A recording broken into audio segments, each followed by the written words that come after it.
नमस्कार दोस्तों, स्वागत है आपका हमारे चैनल क्राइम की कहानी सम्स पर। दोस्तों, आज की घटना में आप जानेंगे कि किस तरह से एक रिश्ता प्रेम और लालच से शुरू होकर अपराध और खौफनाक हत्या पर खत्म होता है। इसलिए वीडियो को अंत तक जरूर देखें। आज हम बात करने वाले हैं प्रियंका खत्री केस के बारे में। इस कहानी की शुरुआत होती है राजस्थान के अलवर जिले के पास भिवाड़ी शहर से। यहीं ततारपुर नाम के इलाके में एक पुलिस थाना पड़ता है। ये 16 मार्च 2022 का दिन था। किसी राहगीर ने ततारपुर पुलिस स्टेशन में फोन करके बताया कि इंदिरा बस्ती के पास वाले पुलिया के नीचे कोई अजीब चीज पड़ी है। वहां प्लास्टिक का बोरा है और बोरे से लाल रंग का रक्त जैसा पदार्थ रिस रहा है। बोरे के अंदर कोई बड़ी और वजनदार चीज लग रही है। वैसे वह इलाका काफी सुनसान रहता था और बहुत कम लोग पुलिया से होकर गुजरते थे। इत्तेफाक से उस दिन कोई राहगीर वहां से गुजरा। राहगीर की बातें सुनकर पुलिस चौकन्ना हुई और एक टीम को लेकर बताई गई जगह पर पहुंची। पुलिया के नीचे से उस बोरे को निकालकर ऊपर लाया गया। इसके बाद बोरा खोला गया। जैसे ही बोरा खुला, पुलिस वालों सहित आसपास के लोग भी डर गए। बोरे के अंदर एक लड़की का शव रखा हुआ था और शव बिल्कुल सही सलामत था। चेहरा भी पहचानने लायक था। पुलिस ने शव के आसपास और जहां से यह पाया गया था वहां छानबीन की ताकि कहीं से कोई आईडी प्रूफ या डॉक्यूमेंट मिल जाए, लेकिन ऐसा कुछ नहीं मिला। इसके बाद पुलिस ने शव को ततारपुर CSC गवर्नमेंट हॉस्पिटल भेज दिया। अभी पोस्टमार्टम नहीं हुआ था। पहले पुलिस लड़की की पहचान और उसके परिजनों का पता लगाने की कोशिश कर रही थी। लड़की के चेहरे और शरीर से ये लगा कि उसकी उम्र लगभग 27 से 30 साल के आसपास रही होगी। पुलिस शव मिलने के आसपास के गांवों में लड़की की फोटो दिखाकर पूछताछ करने लगी, लेकिन कोई भी लड़की को पहचान नहीं रहा था। पुलिस ऐसे ही गांव-गांव जाकर पूछताछ कर रही थी। अगले दिन यानी 17 मार्च को पुलिस ने महिला की खबर और उसकी एक फोटो सभी लोकल न्यूज़पेपर में छपवाई ताकि अगर कोई उसे जानता हो तो पुलिस से संपर्क करे। फिर भी कोई सामने नहीं आया। लड़की का नाम क्या है, वह कहां से आई है, उसके घर वाले कहां हैं, पुलिस को कोई जानकारी नहीं थी। और अब तक महिला का शव भी हॉस्पिटल में पड़ा हुआ था। नियम के तहत शव मिलने के 48 घंटे के अंदर पोस्टमार्टम कराना जरूरी था। कोई घरवाले तो मिल नहीं रहे थे, इसलिए पुलिस को मजबूरन खुद ही पोस्टमार्टम कराना पड़ा। ततारपुर पुलिस ने आसपास के पुलिस थानों में संपर्क करके ये पता करने की कोशिश की कि कहीं किसी 27 से 30 साल की महिला की गुमशुदगी की रिपोर्ट तो दर्ज नहीं हुई, लेकिन ऐसा कुछ नहीं मिला। आगे पोस्टमार्टम रिपोर्ट आई जिसमें पता चला कि महिला की मृत्यु दम घुटने से हुई थी। गले पर निशान थे जिससे ये स्पष्ट हो गया कि उसका गला दबाया गया था। साथ ही विरोध के दौरान उसे कुछ चोटें भी लगी थीं। इससे साफ हो गया कि यह मामला कत्ल का है। पुलिस ने आसपास के सभी इलाकों में पता कर लिया, लेकिन कोई भी महिला को पहचान नहीं सका। यह भी संभव था कि महिला कहीं दूर से लाई गई हो और कत्ल करके उसका शव यहां ठिकाने लगाया गया हो। जांच में पुलिस को यह एहसास हुआ कि हत्यारे शायद आसपास के किसी होटल, लॉज, ढाबे या रेस्टोरेंट में रुके हों या वहां खाना खाया हो। पुलिस ने इन जगहों पर जाकर महिला के बारे में पूछताछ की, लेकिन कोई सुराग नहीं मिला। अब पुलिस ने यह भी पता लगाना शुरू किया कि इलाके में कोई अजनबी गाड़ी आई हो। पूछताछ के दौरान एक होटल वाले ने बताया कि 14 मार्च की शाम उसने सफेद रंग की एक गाड़ी को सड़कों पर बार बार चक्कर लगाते हुए देखा था। कुछ ही मिनटों में वह गाड़ी 3-4 बार वहां से गुजरी थी। होटल के एक व्यक्ति ने गाड़ी का नंबर देखा था, लेकिन पूरी तरह याद नहीं था। उसने बताया कि गाड़ी का नंबर DL से शुरू होता था, शायद वह दिल्ली की गाड़ी थी। गाड़ी सफेद रंग की थी, लेकिन कंपनी या मॉडल के बारे में जानकारी नहीं मिली। महिला का शव 16 मार्च को मिला था और संदिग्ध गाड़ी 14 मार्च को देखी गई थी। अब पुलिस उस DL नंबर वाली गाड़ी को अपना सुराग मानकर जांच आगे बढ़ा रही थी। होटल के CCTV फुटेज मंगवाए गए और उन्हें ध्यान से देखा गया, लेकिन कैमरा बहुत दूर था जिससे गाड़ी का नंबर ठीक से कैप्चर नहीं हुआ। अब आगे क्या किया जाए? चूंकि यह गाड़ी राजस्थान स्टेट के बाहर से आई थी, तो यह जरूर किसी न किसी टोल प्लाजा से गुजरी होगी। पुलिस टोल प्लाजा के CCTV कैमरे देखने लगी। उसमें कई सारी दिल्ली नंबर वाली गाड़ियां थीं और वे भी सफेद रंग में थीं। इतनी सारी गाड़ियों में संदिग्ध गाड़ी कौन सी है, ये पता करना कठिन हो गया। पुलिस ने टोल प्लाजा से लेकर उस होटल के रास्ते से गुजरने वाली जितनी भी दिल्ली नंबर वाली गाड़ियां थीं, उनकी लिस्ट बनाई। लिस्ट के अनुसार इन सभी गाड़ियों के पते और मालिकों की पहचान निकाली गई। ये गाड़ियां दिल्ली के कई अलग अलग कोनों की थीं। इसके बाद राजस्थान पुलिस ने दिल्ली पुलिस हेडक्वार्टर से संपर्क किया और उन्हें सारी जानकारी दी। उन्होंने बताया कि एक महिला का शव मिला है और किसी ने एक संदिग्ध गाड़ी देखी जो दिल्ली नंबर की थी। पुलिस ने यह भी अनुरोध किया कि आप चेक कीजिए कि 14 मार्च के आसपास दिल्ली के किसी पुलिस थाने में किसी लड़की की मिसिंग कंप्लेंट लिखाई गई है। पता चला कि दिल्ली के कड़कड़डूमा इलाके से एक लड़की लापता हुई थी। उसके परिजनों ने 14 मार्च की देर रात आनंद विहार पुलिस थाने में कंप्लेंट लिखाई थी। दिल्ली से गुमशुदा हुई महिला और राजस्थान में मिले महिला के शव की तस्वीरें मैच कर रही थीं। पुलिस की नज़र गाड़ियों की लिस्ट पर गई। इसमें से एक गाड़ी कड़कड़दुमा इलाके में रजिस्टर्ड थी और इसकी मालिक एक महिला सुनैना गुप्ता थी। पुलिस के लिए यह बहुत बड़ा सुराग था। बिना देरी किए राजस्थान से पुलिस की एक टीम दिल्ली पहुंची। जिस थाने में महिला का केस दर्ज था, वहां जाकर पुलिस इंस्पेक्टर से बात की। मिसिंग रिपोर्ट के अनुसार लड़की का नाम प्रियंका खत्री था। वह 28 साल की एक ट्यूशन टीचर थी। 14 मार्च को उसने अपने घर वालों से कहा कि वह एटीएम से पैसे निकालने जा रही है। ये कहकर प्रियंका घर से निकली। दोपहर से शाम और फिर रात हो गई, लेकिन प्रियंका घर नहीं लौटी। देर रात तक घरवालों ने नजदीकी पुलिस स्टेशन जाकर मिसिंग कंप्लेंट लिखवा दी। अब राजस्थान पुलिस दिल्ली पुलिस की मदद से प्रियंका के घर गई। घरवालों से पूछताछ की गई। उन्होंने वही बात बताई जो मिसिंग कंप्लेंट में बताई थी। चूंकि यह केवल कुछ ही मिनटों का काम था, प्रियंका अपने साथ कोई फोन लेकर नहीं गई थी। प्रियंका जगह जगह जाकर बच्चों को ट्यूशन पढ़ाती थी। पुलिस ने घरवालों से उन ट्यूशन वाली जगहों के बारे में पूछा। घरवालों ने सारे पते दिए। राजस्थान पुलिस ने प्रियंका के घरवालों को बताया कि राजस्थान के ततारपुर थाना क्षेत्र से प्रियंका खत्री का शव बरामद हुआ है। ये कहकर उस शव को परिजनों को सौंप दिया गया। इसके बाद राजस्थान पुलिस दिल्ली पुलिस की मदद से उन घरों में जाकर पूछताछ करने लगी जहां प्रियंका ट्यूशन पढ़ाती थी। सबका नाम पूछा गया और बयान दर्ज किए गए। ऐसे करते करते पुलिस एक और घर में गई। यहाँ घर में केवल एक महिला थी। उनके पति काम पर गए थे और बच्चे स्कूल में थे। पुलिस ने पहले तो महिला का नाम पूछा। महिला ने अपना नाम सुनैना गुप्ता बताया। ये नाम सुनते ही पुलिस के होश उड़ गए। तुरंत दिमाग में आया कि यह तो वही महिला है जिनकी कार ततारपुर इलाके में गई थी। गाड़ी का रजिस्ट्रेशन एड्रेस भी ठीक किसी घर का था। जरूर इस घर और प्रियंका के साथ घटी घटना का कुछ तो कनेक्शन होगा।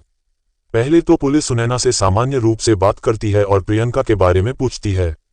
उसने बताया कि प्रियंका पिछले 7 सालों से उनके घर आकर बच्चों को ट्यूशन पढ़ा रही है, लेकिन 14 मार्च से वह नहीं आई।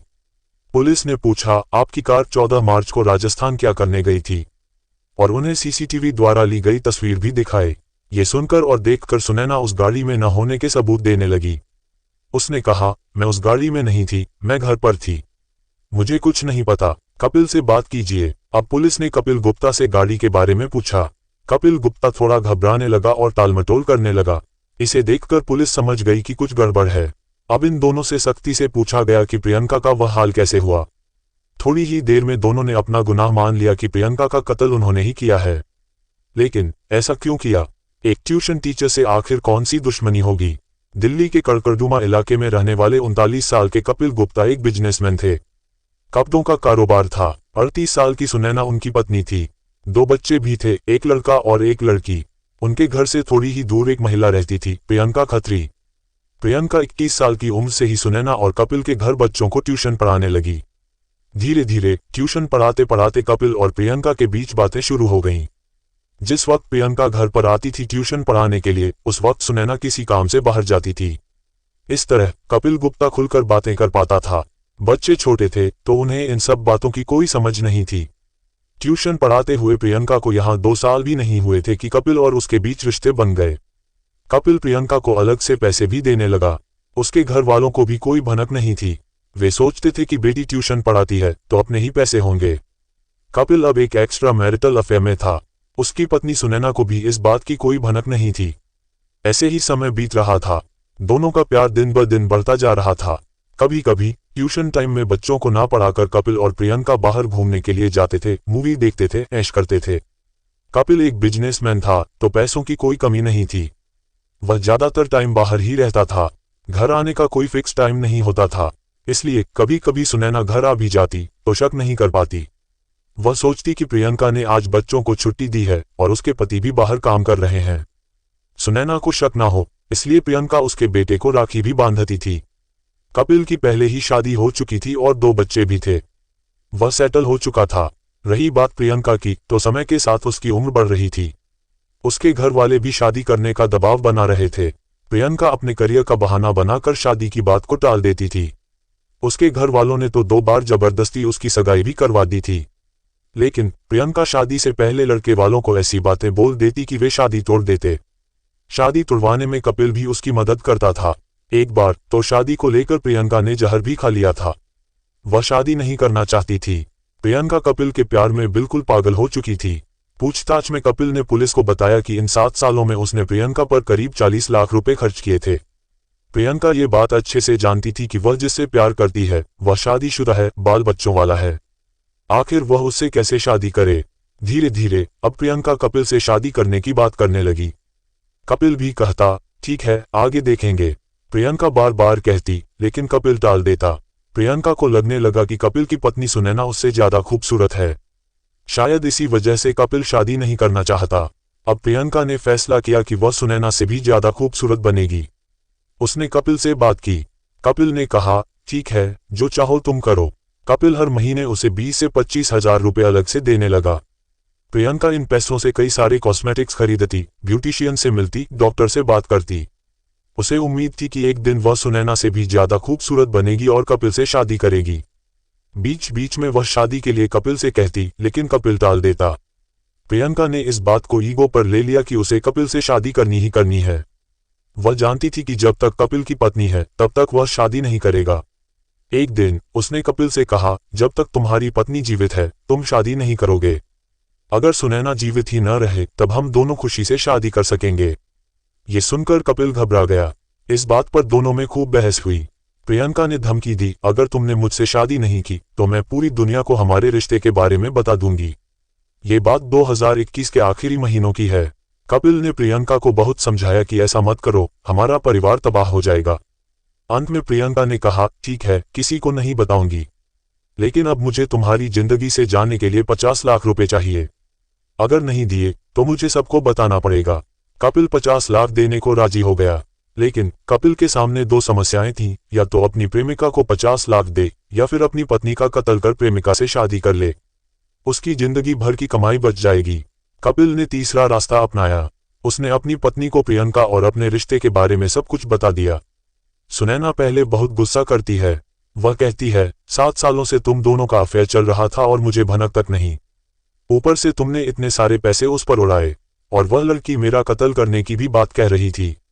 यहीं से कहानी में ट्विस्ट आता है। जिस प्रेमिका ने बोला कि पत्नी का कत्ल कर दो, उसी पत्नी ने कहा कि प्रेमिका का कत्ल कर दो, क्योंकि अगर एक बार इसको 50 लाख दिए तो कुछ टाइम के बाद वह वापस से ब्लैकमेल करेगी। केवल एक ही रास्ता है कि उसको रास्ते से हटा दें, हमेशा के लिए। वह चली भी जाएगी और पैसे भी बच जाएंगे। कपिल को अपनी पत्नी के आइडिया में दम लगा। अब ये दोनों मिलकर प्रियंका को रास्ते से हटाने का प्लान बनाने लगे। इसमें इन्होंने 2 नौकर, राजकिशोर और सचिन, को शामिल कर लिया।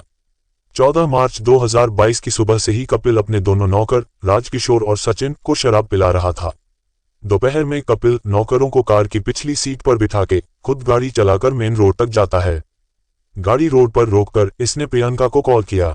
बोला कि कुछ काम है, जल्दी से आओ। प्रियंका को लगा कि कपिल पैसे लेकर आया है, इसीलिए अपने घर वालों को झूठ बोलती है कि एटीएम से पैसे लेने जा रही हूं। ये कहकर वह रोड पर गई। फोन को इसने घर पर ही छोड़ दिया। प्रियंका गाड़ी में ड्राइवर की बगल वाली सीट पर बैठ जाती है और गाड़ी चल पड़ी। कपिल ने कहा, हम घूमने चल रहे हैं।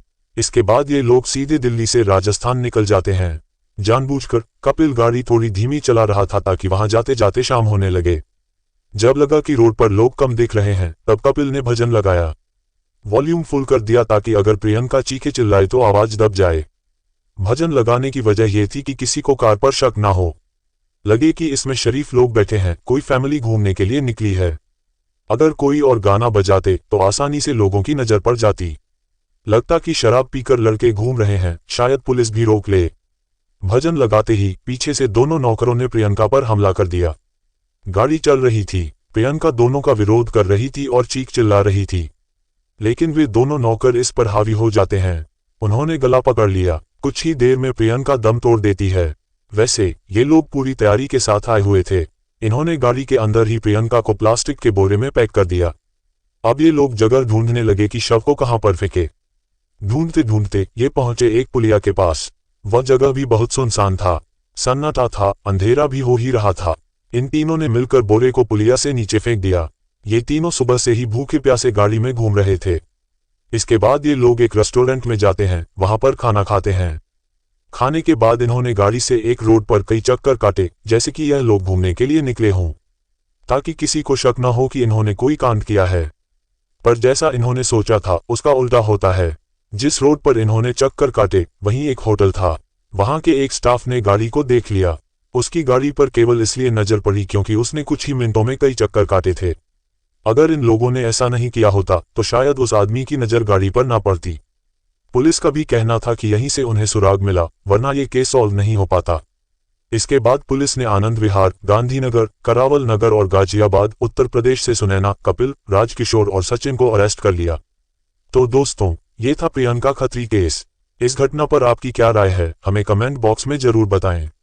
अगर हमारी मेहनत पसंद आई हो तो वीडियो को एक लाइक करके शेयर भी करें ताकि ऐसी घटनाओं से और भी लोग जागरूक हो सकें। अगर आपने अब तक हमारे चैनल क्राइम की कहानी सम्स को सब्सक्राइब नहीं किया है तो सब्सक्राइब जरूर कर ले। धन्यवाद।